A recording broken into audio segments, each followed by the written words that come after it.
Assalamualaikum everyone, welcome to Crafty Vlogs. Subscribe now and hit the notification bell to stay updated on all my latest videos.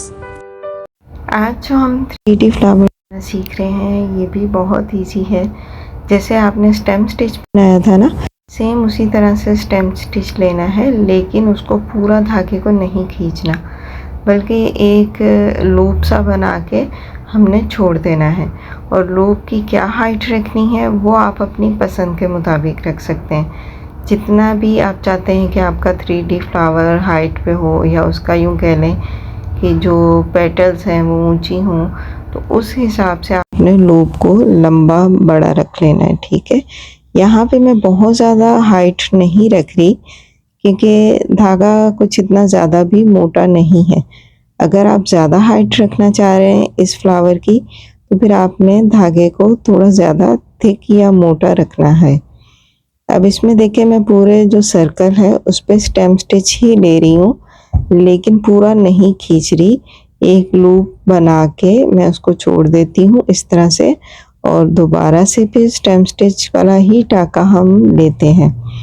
अभी जो 3D flower आप सीख रहे हैं ये basic से 3D फ्लावर है, और जो टाके आप सीख चुके हैं उन्हीं टाकों में से ये वाले टाके निकले हैं, यानी वो ही टाके हैं लेकिन उनकी इजी फॉर्म है अब। ठीक है, इस तरह से हम पूरे सर्कल पे लूप्स बनाते जाएंगे। इस वजह से ही इस फ्लावर का नाम 3D लूप फ्लावर है, क्योंकि इसके जो भी पेटल बनेंगे वो पूरे के पूरे लूप के हिसाब से बनेंगे। लास्ट क्लास में जो प्रीवियस है उसमें हमने 3D फ्लावर जो सीखा था लूप, उसमें भी बन रहे थे, लेकिन उसमें जो लूप बन रहे थे वो हम ब्लैंकेट स्टिच से लूप बना रहे थे। और ब्लैंकेट स्टिच से लूप बनाने के लिए फिर जाहिर है हमें सीधे टाके लगाने पड़ेंगे। ये देखें, इसकी तकरीबन इतनी हाइट है, बहुत ज़्यादा नहीं है, तकरीबन 1 सेंटीमीटर की ही हाइट मैंने रखी है।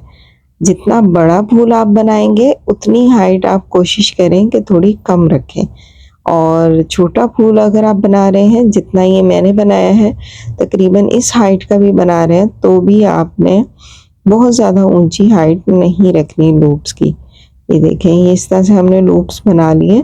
अब इसी दायरे में एक और दायरा बना के उस पर भी हम इसी तरह से लूप्स बनाएंगे।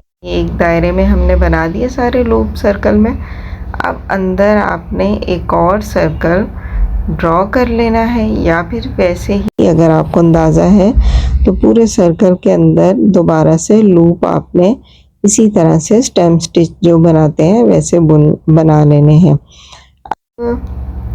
मैं यहाँ पे लाइन लगा के आपको समझा रही हूँ हमें लूप्स कहाँ कहाँ पे बनाने हैं। इस तरीके से देखने से आपको और मज़ीद अच्छे से समझ में आ जाएगा कि मैंने लूप्स अब कहाँ कहाँ पे बनाए हैं। ठीक है, एक तो पहला बड़ा सर्कल है, उसके बाद मैंने अंदर और छोटी छोटी लाइंस अंदर लगा दी हैं, एक लाइन के अंदर दूसरी लाइन, ताकि आप और अच्छे से समझ सकें कि मैं कहाँ पे ये लूप्स जो बना रही हूँ उसके टाके ले रही हूँ। इस तरह से जो बाकी अंदर का हिस्सा बचा है उस पर भी मैं पूरे हिस्से पे लूप्स वगैरह बना लूँगी, और फिर मैं आपको इसकी फ़ाइनल लुक दिखाऊंगी कि ये किस तरह से नज़र आता है बनने के बाद। जहाँ लगे कि लूप ज़रा ढीले हैं या टाइट हैं तो सुई की मदद से इनको आप थोड़ा बहुत सेट कर सकती हैं। अब इसके अंदर जो थोड़ी सी गुंजाइश बाकी है, वाइट सा नज़र आ रहा है कपड़ा, तो उसमें मैं जगह जगह पे दोबारा से लूप्स बना दूँगी। ये देखिए इस तरह से।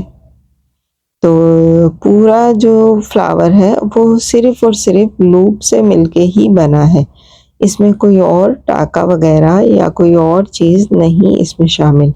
और लूप क्योंकि देखें पूरा टाका नीचे कपड़े में नहीं ले रहे, पूरा मजबूती से सिल रहा, इसी वजह से हम करीब करीब और थोड़ी कम हाइट में लूप्स बना रहे हैं, और इस तरह से ये फ्लावर बन गया।